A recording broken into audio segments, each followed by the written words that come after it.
Vou mostrar um painel do Batman de uma história em quadrinhos de 1986 muito interessante por ser bem diferente do que vemos hoje. O painel é do número 10 de Crise nas Terras Infinitas. Uma história onde os heróis mais poderosos do multiverso estavam prestes a enfrentar um dos vilões mais perigosos na história dos quadrinhos. O Anti-Monitor, capaz de destruir universos inteiros. No meio dessa luta cósmica, Robin fala com Batman e diz: Batman, nós não temos poderes, o que podemos fazer? Ao que Batman responde: podemos compartilhar nossa coragem, podemos dar-lhes esperança. Um diálogo como este hoje em dia seria raro, porque já estamos acostumados a ver o Batman lutando ao lado dos heróis mais poderosos do seu universo.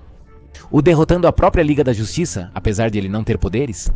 No entanto, ao mesmo tempo, temos histórias em que ele luta para derrotar vilões muito humanos, como Duas Caras. É como se culturalmente tivéssemos dois Batmans diferentes, você já percebeu? Mas nem sempre foi assim. Inicialmente, ele era apenas um detetive habilidoso em combate e com muita determinação. Contudo, atualmente suas versões malignas podem ameaçar todo o universo Detective Comics. Como foi que o Batman mudou tanto e em que momento ele se tornou tão poderoso? Neste vídeo, vou retomar e expandir um tema que abordei no meu canal há cerca de 5 anos. Meu nome é Gio, o Monitor Geek, e este é o Go Cut do meu vídeo sobre os níveis de poder do Batman.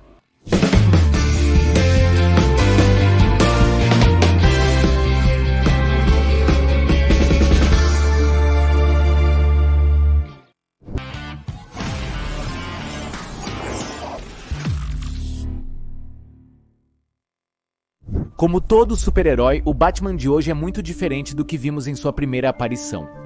No início, Batman era um personagem extremamente sombrio e humano. Derivava das histórias em quadrinhos de baixo orçamento chamadas revistas Pulp, que continham crimes violentos e eram populares em meados dos anos 30. Os primeiros quadrinhos do Batman tinham um foco detetivesco comum nas histórias da época, fazendo com que ele enfrentasse regularmente criminosos comuns. E pouco a pouco começou a enfrentar vilões com características especiais, como Coringa ou Mulher-Gato. E sim, essa era a primeira roupa da Mulher-Gato. Porém, apesar de seus maneirismos ou excentricidades, esses vilões permaneciam humanos. Nas primeiras histórias do Batman não havia superpoderes. Isso se deve ao fato de que a ideia principal por trás do Batman era criar um super-herói diferente do Superman, mas que pudesse compartilhar o sucesso de vendas que o Homem de Aço tinha na época.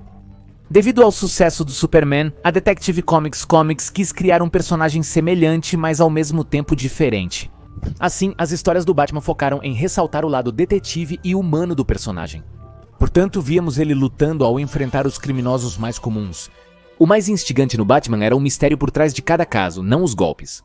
Em 1952, a Detective Comics decidiu unir Batman e Superman, seus dois maiores super-heróis, em um único quadrinho pela primeira vez. A primeira história em que ambos se tornariam uma equipe e uniriam suas habilidades para deter nada mais, nada menos que um ladrão de diamantes. Provavelmente foi gradual e hoje parece pouco, mas naquela época deve ter sido impressionante para as crianças. Isso ocorreu porque a Detective Comics publicava há anos títulos como World's Finest, onde Batman e Superman apareciam na capa, mas tinham histórias separadas no interior da revista. E bem, este quadrinho é muito importante para entender como é que o foco do Batman foi mudando e por quê. Nessa história que vimos no Superman 76, Clark Kent e Bruce Wayne compartilham uma cabine em um cruzeiro onde se suspeita que um ladrão de diamantes está viajando. Apesar da visão de raios 10 do Superman, ele não consegue encontrar o tesouro, então o Batman tem que deduzir sua localização e descobrir como o ladrão esconde os diamantes do herói. Neste quadrinho, o Superman usa seus poderes para proteger o navio de perigos, enquanto Batman resgata as pessoas. Os escritores encontraram uma forma de fazer os dois personagens se destacarem na história, construindo uma narrativa que exigia o uso dos poderes do Superman, mas que também envolvia um mistério para o Batman solucionar. Esse padrão se repetia quando os dois personagens compartilhavam uma história. Diferente do Superman, que era enfraquecido pela Kryptonita para beneficiar a trama. E para fazer o Batman parecer bom, então, como se a estratégia geral fosse manter o Superman ocupado ou enfraquecido e dar um caso para o Batman resolver. Mas isso mudou com o quadrinho da Liga da Justiça. Quando Batman entrou na Liga da Justiça, passou a interagir com outros super-heróis além do Superman pela primeira vez. Portanto, os escritores tinham que encontrar uma maneira de fazer o Batman estar à altura deles sem ficar para trás. Nestes quadrinhos, então, vemos um aumento considerável no poder do Batman, já que tinha que lutar contra supervilões poderosos com a Liga. E uma das formas que os escritores mantiveram o Batman relevante dentro da equipe foi tornando-o a mente tática ou o estrategista por trás da Liga da Justiça. Então, víamos como seus planos eram executados pela equipe, o que lhes dava a vitória. A versão do Batman estrategista ainda é visível nos quadrinhos e adaptações mais recentes, como o Batman da Liga da Justiça Ilimitada, onde também o vemos adotar este papel de estrategista, tanto dentro como fora dos quadrinhos. Havia uma versão que estava prestes a diminuir drasticamente os níveis de poder do Batman, devolvendo-lhe um tom muito mais humano e até cômico. Em 1966, 6 anos após Batman se juntar à Liga da Justiça pela primeira vez, estreou a série de televisão Batman, estrelada por Adam West. Um programa apresentou uma nova abordagem peculiar do personagem. A ideia do show era não levar o Batman muito a sério, então todas as suas habilidades foram ridicularizadas de alguma forma. Inicialmente, Batman era capturado por qualquer criminoso e seus capangas em cada capítulo, que tinha gadgets para as situações mais absurdas que você pudesse imaginar, que dançava ao ritmo do swing e que resolvia enigmas que não faziam nenhum sentido, que tem pele amarela e escreve com uma caneta de banana. Em muitas ocasiões, Batman nem resolveu o enigma, mas sim Robin.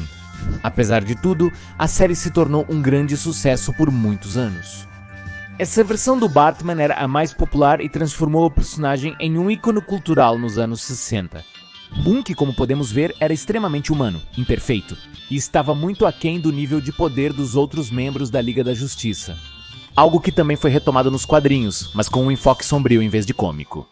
Em 1970, o jornalista Danny O'Neill começou a escrever Batman, utilizando sua experiência em notícias sobre crimes para trazer o personagem de volta às origens. Essas histórias sombrias que focariam em suas habilidades de detetive.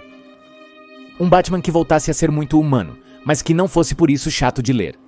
Em suas histórias, Joker voltou a ser o assassino que era no início. Introduziu personagens fascinantes como Ra's al Ghul, explorando também a humanidade e fragilidade de Bruce Wayne. Através de histórias como Batman Venom, uma que nos apresenta um dos Batmans mais humanos e imperfeitos que já vimos na história. Este que você vê aqui é o Batman, passando por um processo de desintoxicação após ter sido viciado em uma substância chamada Venom, que aumentava sua força. Tudo começou meses atrás, quando Fael salvou uma garotinha por não ter força suficiente. Isso fez Batman perder a autoconfiança, tornando-o vulnerável à manipulação de um cientista que começou a fornecer-lhe Venom. As pílulas tornavam Bruce muito mais forte, mas aos poucos o transformaram em um escravo dependente delas. A atitude dele mudou, brigou com Alfred e até foi chantageado pelo cientista para não perder sua dose.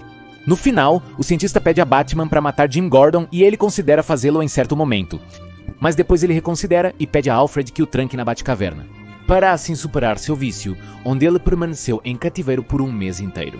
Essa história de 1991 é muito interessante, pois mostra um Batman que não estamos acostumados a ver.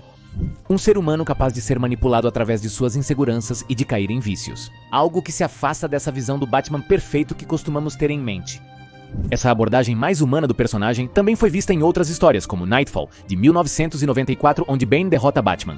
Não por ser superior em combate corpo a corpo, mas por desenvolver uma estratégia de libertar os prisioneiros de Arkham para exaurir Bruce Wayne aos poucos, durante semanas, obrigando-o a enfrentar os fugitivos sem descanso. Quando Bane enfrenta Batman, este está há dias sem dormir, não sendo páreo para seu inimigo.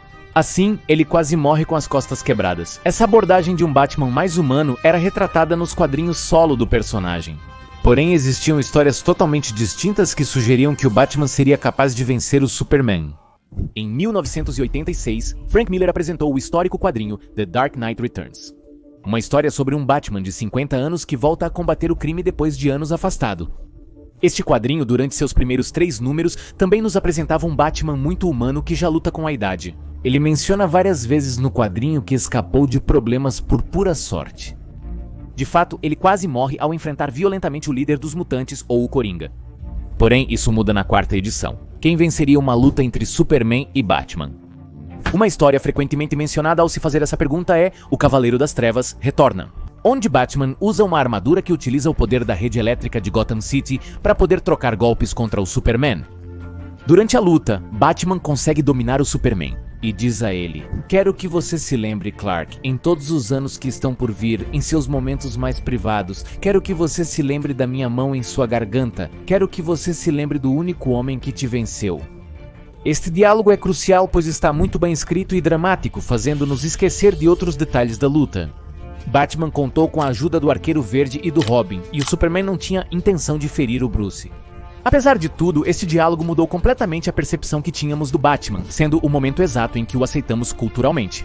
A ideia de que o super-herói mais mortal era capaz de enfrentar o mais poderoso através da astúcia, engenho e força de vontade.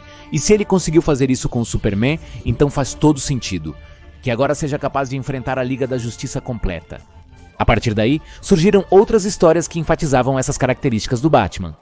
Vimos um exemplo disso no run de Justice League of America de Grant Morrison, uma série de quadrinhos onde o autor queria deixar claro que cada membro da Liga da Justiça era equivalente a um deus mitológico.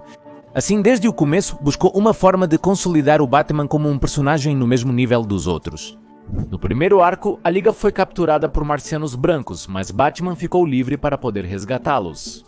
Neste quadrinho, vemos como os marcianos brancos cometem o erro de subestimar o Batman, apesar do próprio Superman adverti-los que deixaram livre o homem mais perigoso do mundo. De fato, vimos algo muito semelhante no primeiro arco do desenho animado da Liga da Justiça, onde o Batman também é quem salva seus companheiros, com quem ele detém uma invasão alienígena. Este é um ótimo exemplo de como atualmente temos duas versões do Batman coexistindo em nossas mentes. Em Batman, a série animada, vemos um Cavaleiro das Trevas humano e realista que luta contra sua galeria de vilões. Mas este mesmo Batman é capaz de enfrentar ameaças cósmicas no desenho da Liga da Justiça?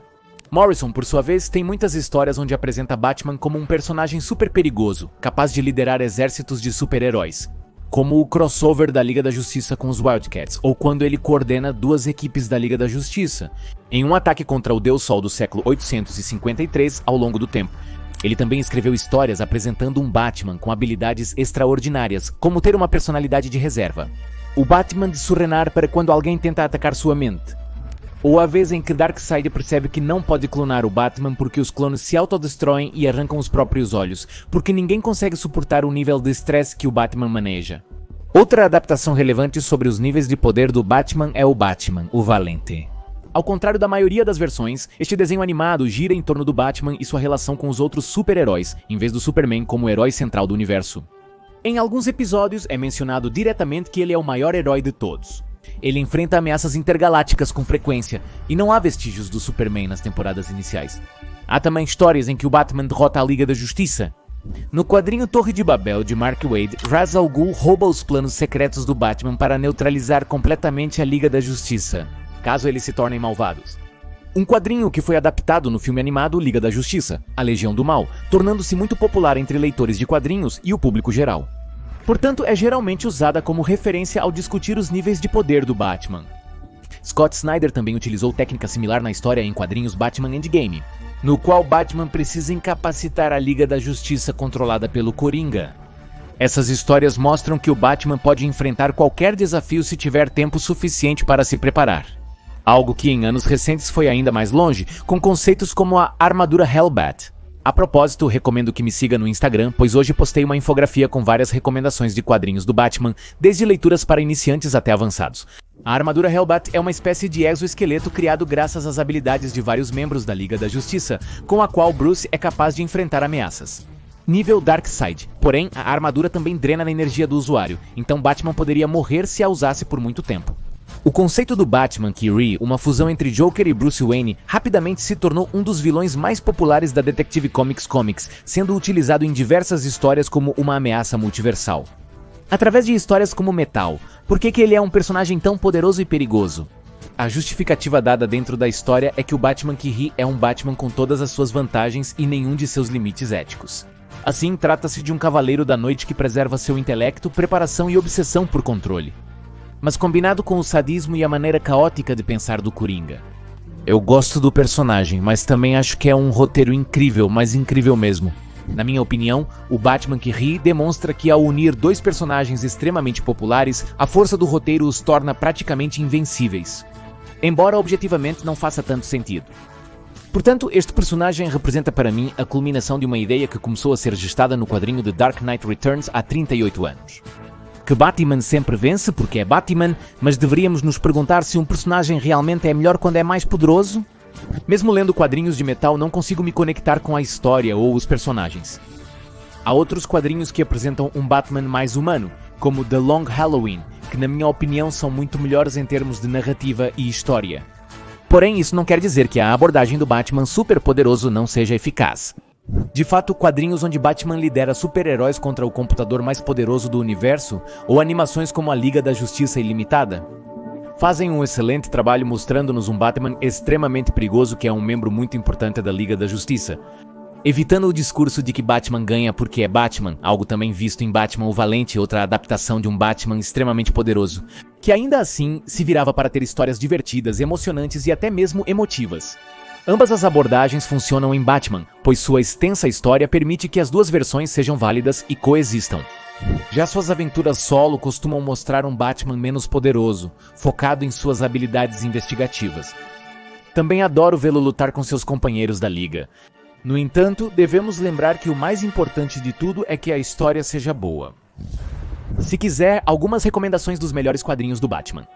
Postei uma infografia no Instagram para te ajudar a decidir o que comprar. Me siga lá e se inscreva no canal para mais vídeos sobre o assunto.